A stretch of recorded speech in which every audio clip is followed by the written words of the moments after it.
Carta de Paulo aos Gálatas. Capítulo 1. Eu, Paulo, apóstolo, nomeado não por um grupo de pessoas, nem por alguma autoridade humana, mas pelo próprio Jesus Cristo e por Deus, o Pai, que ressuscitou Jesus dos mortos. Escrevo esta carta, com todos os irmãos que estão comigo, às igrejas da Galácia. Que Deus, o Pai, e nosso Senhor Jesus Cristo lhes dê em graça e paz. Jesus entregou sua vida por nossos pecados, a fim de nos resgatar deste mundo mau, conforme Deus, nosso Pai, havia planejado. Toda a glória a Deus para todos sempre. Amém. Admiro-me que vocês estejam se afastando tão depressa daquele que os chamou para si por meio da graça de Cristo. Vocês estão seguindo um caminho diferente que se faz passar pelas boas novas, mas que não são boas novas de maneira nenhuma. Estão sendo perturbados por aqueles que distorcem deliberadamente as boas novas de Cristo. Que seja amaldiçoado qualquer um, incluindo nós, ou mesmo um anjo do céu, que anunciar boas novas diferentes das que nós lhes anunciamos. Repito o que disse antes, se alguém anunciar boas novas diferentes das que vocês receberam, que seja amaldiçoado. Acaso estou tentando conquistar a aprovação das pessoas? Ou será que procuro a aprovação de Deus? Se meu objetivo fosse agradar as pessoas, não seria servo de Cristo. Irmãos, quero que vocês entendam que a mensagem das boas novas por mim anunciada não provém do raciocínio humano. Não a recebi de fonte humana, e ninguém a ensinou a mim. Ao contrário, eu a recebi por revelação de Jesus Cristo. Vocês sabem como eu era quando seguia a religião judaica, como perseguia com violência a Igreja de Deus. Não media esforços para destruí-la. Superava muitos dos judeus de minha geração, sendo extremamente zeloso pelas tradições de meus antepassados. Contudo, ainda antes de eu nascer, Deus me escolheu e me chamou por sua graça. Foi do agrado dele revelar seu Filho a mim, para que eu anunciasse aos gentios. Quando isso aconteceu, não consultei ser humano algum. Tampouco subi a Jerusalém para pedir o conselho daqueles que eram apóstolos antes de mim. Em vez disso, fui à Arábia e depois voltei à cidade de Damasco. Então, passados 3 anos, fui a Jerusalém para conhecer Pedro, com quem permaneci 15 dias. O único outro apóstolo que vi naquela ocasião foi Tiago, irmão do Senhor. Afirmo diante de Deus que o que lhes escrevo não é mentira. Depois disso, fui às províncias da Síria e da Cilícia. As igrejas em Cristo que estão na Judéia ainda não me conheciam pessoalmente. Sabiam apenas o que as pessoas diziam, aquele que nos perseguia agora anuncia a mesma fé que antes tentava destruir. E louvavam a Deus por minha causa. Capítulo 2. 14 anos depois, voltei a Jerusalém, dessa vez com Barnabé, e Tito também nos acompanhou. Fui para lá por causa de uma revelação.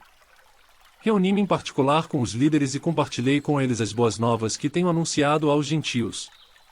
Queria me certificar de que estávamos de acordo, pois temia que meus esforços, anteriores e presentes, fossem considerados inúteis. Mas eles me apoiaram e nem sequer exigiram que Tito, que me acompanhava, fosse circuncidado, embora fosse gentio. Essa questão foi levantada apenas por causa de alguns falsos irmãos que se infiltraram em nosso meio para nos espionar e nos tirar a liberdade que temos em Cristo Jesus. Sua intenção era nos escravizar. Mas não cedemos a eles nem por um momento, a fim de preservar a verdade das boas novas para vocês.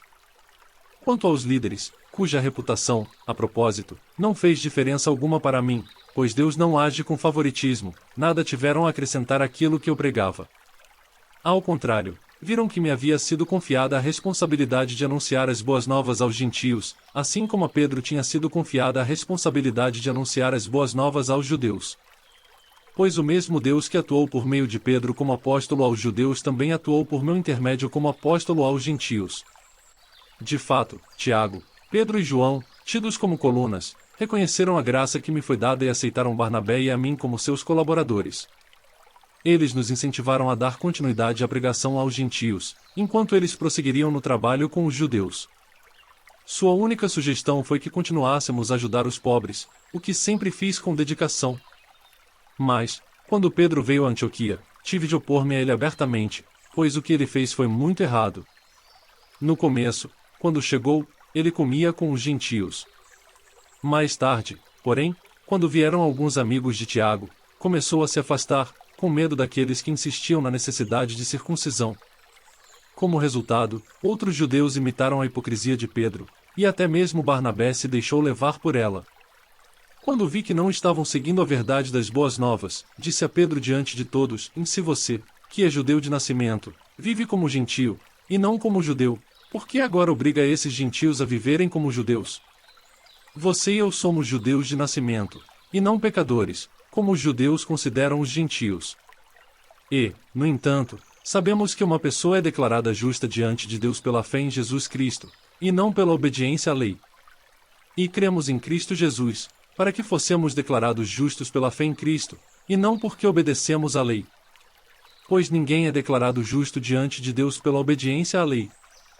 Mas, se a busca da justiça por meio de Cristo nos torna culpados de abandonar a lei, isso torna Cristo responsável por nosso pecado? De maneira nenhuma. Se, pois, reconstruo o antigo sistema da lei que já destruí, então faço de mim mesmo transgressor da lei. Pois, quando procurei viver por meio da lei, ela me condenou. Portanto, morri para a lei a fim de viver para Deus.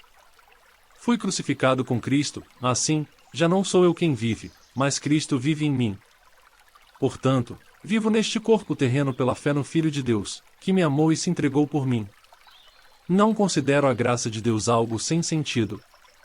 Pois, se a obediência à lei nos tornasse justos diante de Deus, não haveria necessidade alguma de Cristo morrer.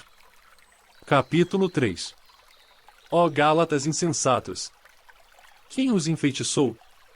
Jesus Cristo não lhes foi explicado tão claramente como se tivessem visto com os próprios olhos a morte dele na cruz? Deixem-me perguntar apenas uma coisa: vocês receberam o Espírito porque obedeceram à lei ou porque creram na mensagem que ouviram?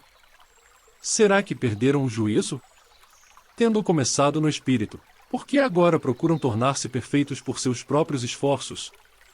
Será que foi à toa que passaram por tantos sofrimentos? É claro que não foi à toa. Volto a perguntar: acaso aquele que lhes deu o Espírito e realizou milagres entre vocês agiu assim porque vocês obedeceram à lei ou porque creram na mensagem que ouviram? Da mesma forma, Abraão creu em Deus, e assim foi considerado justo. Logo, os verdadeiros filhos de Abraão são aqueles que creem. As Escrituras previram esse tempo em que Deus declararia os gentios justos por meio da fé.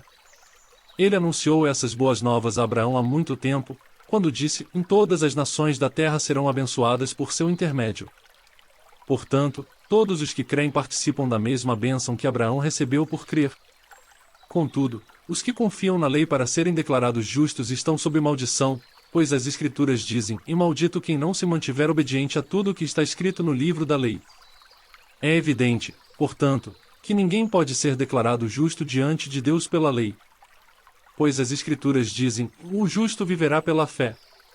A lei, porém, não é baseada na fé, pois diz: quem obedece à lei viverá por ela. Mas Cristo nos resgatou da maldição pronunciada pela lei, tomando sobre si a maldição por nossas ofensas. Pois as Escrituras dizem: maldito todo aquele que é pendurado no madeiro. Por meio de Cristo Jesus, os gentios foram abençoados com a mesma bênção de Abraão, para que recebêssemos, pela fé, o Espírito prometido. Irmãos, apresento-lhes um exemplo da vida diária. Ninguém pode anular ou fazer acréscimos a uma aliança irrevogável. Pois bem, Deus fez a promessa a Abraão e a seu descendente. Observem que as Escrituras não dizem a seus descendentes, como se fosse uma referência a muitos, mas sim a seu descendente, isto é, Cristo. É isto que quero dizer: a lei, que veio 430 anos depois, não pode anular a aliança que Deus estabeleceu com Abraão, pois nesse caso a promessa seria quebrada. Portanto, se a herança pudesse ser recebida pela obediência à lei, ela não viria pela aceitação da promessa. No entanto, Deus, em sua bondade, a concedeu a Abraão como promessa. Qual era, então, o propósito da lei? Ela foi acrescentada à promessa para mostrar às pessoas seus pecados. Mas a lei deveria durar apenas até a vinda do descendente prometido. Por meio de anjos, a lei foi entregue a um mediador. O mediador, porém, só é necessário quando dois ou mais precisam chegar a um acordo, e Deus é um só. Existe, portanto, algum conflito entre a lei e as promessas de Deus? De maneira nenhuma. se a lei fosse capaz de nos conceder nova vida, seríamos declarados justos pela obediência a ela. Mas as Escrituras afirmam que somos todos prisioneiros do pecado, de modo que nós, os que cremos, recebemos a promessa de libertação apenas pela fé em Jesus Cristo. Antes que o caminho da fé se tornasse disponível, fomos colocados sob a custódia da lei e mantidos sob a sua guarda, até que essa fé fosse revelada. Em outras palavras, a lei foi nosso guardião até a vinda de Cristo, ela nos protegeu até que, por meio da fé, pudéssemos ser declarados justos. Agora que veio o caminho da fé, não precisamos mais da lei como guardião. Pois todos vocês são filhos de Deus por meio da fé em Cristo Jesus. Todos que foram unidos com Cristo no batismo se revestiram de Cristo. Não há mais judeu nem gentio, escravo nem livre, homem nem mulher, pois todos vocês são um em Cristo Jesus. E agora que pertencem a Cristo, são verdadeiros filhos de Abraão, herdeiros dele segundo a promessa de Deus. Capítulo 4. Portanto, pensem da seguinte forma, e enquanto não atingir a idade adequada, o herdeiro não está numa posição muito melhor que a de um escravo, apesar de ser dono de todos os bens. Deve obedecer a seus tutores e administradores até a idade determinada por seu pai. O mesmo acontecia conosco. Éramos como crianças, éramos escravos dos princípios básicos deste mundo. Mas, quando chegou o tempo certo, Deus enviou seu Filho, nascido de uma mulher e sob a lei. Assim o fez para resgatar a nós que estávamos sob a lei, a fim de nos adotar como seus filhos. E, porque nós somos seus filhos, Deus enviou ao nosso coração o Espírito de seu Filho, e por meio dele clamamos, em Abba, Pai. Agora você já não é escravo, mas filho de Deus. E, uma vez que é filho, Deus o tornou herdeiro dele. Antes de conhecerem a Deus, vocês eram escravos de supostos deuses que, na verdade, nem existem.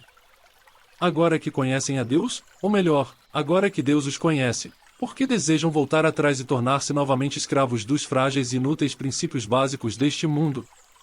Vocês insistem em guardar certos dias, meses, estações ou anos. Temo por vocês. Talvez meu árduo trabalho em seu favor tenha sido inútil. Irmãos, peço-lhes que sejam como eu, pois eu também sou como vocês. E vocês não me trataram mal. E certamente se lembram de que eu estava doente quando lhes anunciei as boas novas pela primeira vez. Embora minha saúde precária fosse uma tentação para me rejeitarem, vocês não me desprezaram nem me mandaram embora. Ao contrário, acolheram-me e cuidaram de mim como se eu fosse um anjo de Deus, ou mesmo o próprio Cristo Jesus. Que aconteceu com a alegria que vocês demonstraram naquela ocasião? Estou certo de que, se fosse possível, teriam arrancado os próprios olhos e os teriam dado a mim. Acaso me tornei inimigo de vocês porque lhes digo a verdade? Esses falsos mestres estão extremamente ansiosos para agradá-los, mas suas intenções não são boas. Querem afastá-los de mim para que dependam deles. Se alguém deseja agradá-los, muito bem, mas que o faça sempre, e não só quando estou com vocês. Ó meus filhos queridos, sinto como se estivesse passando outra vez pelas dores de parto por sua causa, e elas continuarão até que Cristo seja plenamente desenvolvido em vocês. Gostaria de poder estar aí com vocês para lhes falar em outro tom. Mas, distante como estou, não sei o que mais fazer para ajudá-los. Digam-me, vocês que desejam viver debaixo da lei, em acaso sabem o que a lei diz de fato? De acordo com as Escrituras, Abraão teve 2 filhos, um nascido de uma escrava e outro de sua esposa, que era livre. O filho da escrava nasceu segundo a vontade humana, o filho da mulher livre nasceu segundo a promessa. Essas 2 mulheres ilustram 2 alianças. A primeira, Agar, representa o Monte Sinai, onde o povo recebeu a lei que o escravizou. E Agar, que é o Monte Sinai, na Arábia, representa Jerusalém de agora, pois ela e seus filhos vivem sob a escravidão da lei. A segunda, Sara, representa a Jerusalém celestial. Ela é a mulher livre, e é nossa mãe. Como dizem as Escrituras, alegre-se, mulher sem filhos, você que nunca deu à luz. Grite de alegria, você que nunca esteve em trabalho de parto. Pois a abandonada agora tem mais filhos que a mulher que vive com o marido. E vocês, irmãos, são filhos da promessa, como Isaque. Ismael, o filho nascido da vontade humana, perseguiu Isaque, o filho nascido do poder do Espírito, e o mesmo ocorre agora. Mas o que dizem as Escrituras sobre isso? Livre-se da escrava e do filho dela, pois o filho da escrava não será herdeiro junto com o filho da mulher livre. Portanto, irmãos, não somos filhos da escrava, somos filhos da mulher livre.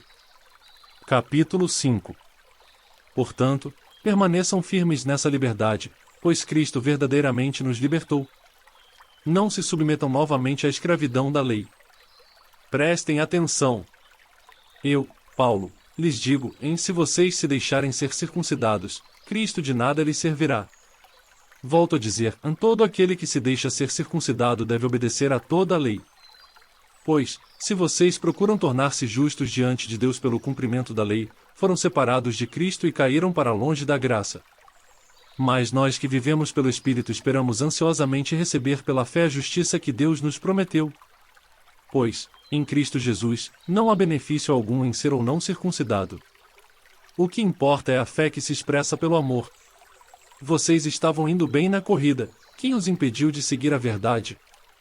Certamente não foi Deus quem os levou a pensar assim, pois Ele os chamou para serem livres. Um pouco de fermento se espalha por toda a massa.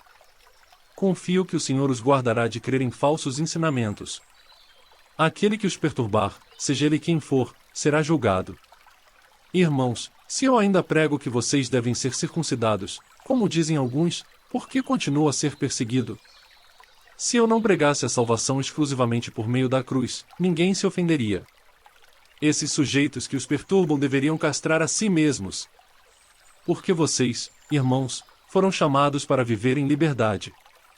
Não a usem, porém, para satisfazer sua natureza humana. Ao contrário, usem-na para servir uns aos outros em amor.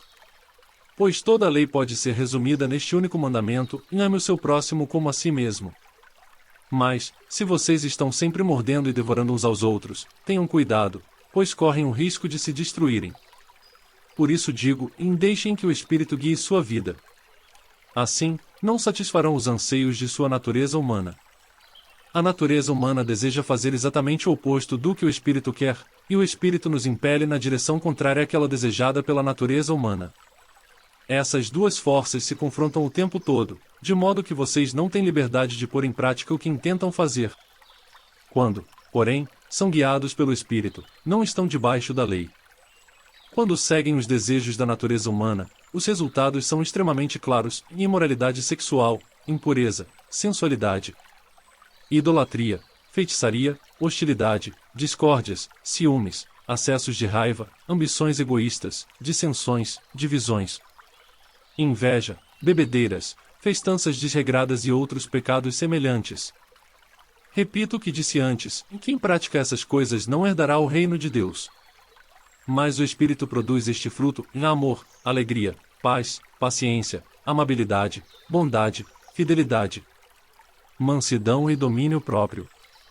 Não há lei contra essas coisas. Aqueles que pertencem a Cristo Jesus crucificaram as paixões e os desejos de sua natureza humana. Uma vez que vivemos pelo Espírito, sigamos a direção do Espírito em todas as áreas de nossa vida. Não nos tornemos orgulhosos, provocando e invejando uns aos outros.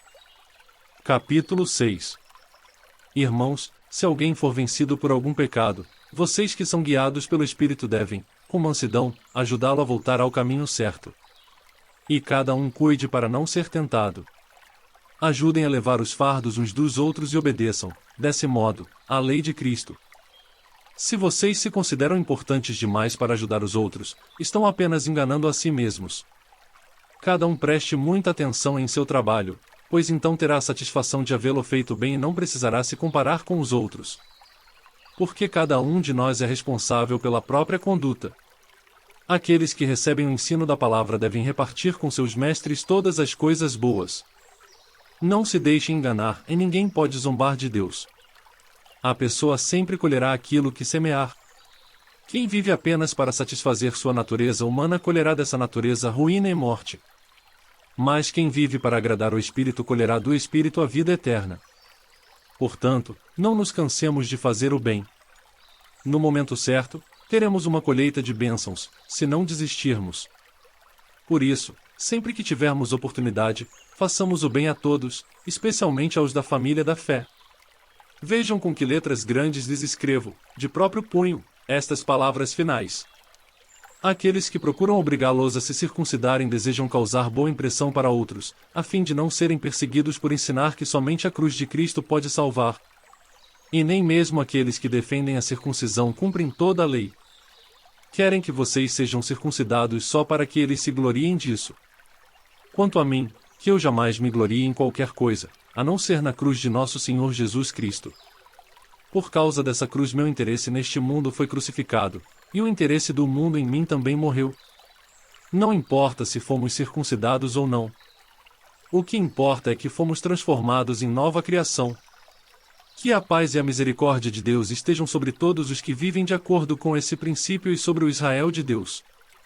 De agora em diante, que ninguém me perturbe com essas coisas, pois levo em meu corpo cicatrizes que mostram que pertenço a Jesus. Irmãos, que a graça de nosso Senhor Jesus Cristo esteja com o espírito de vocês. Amém.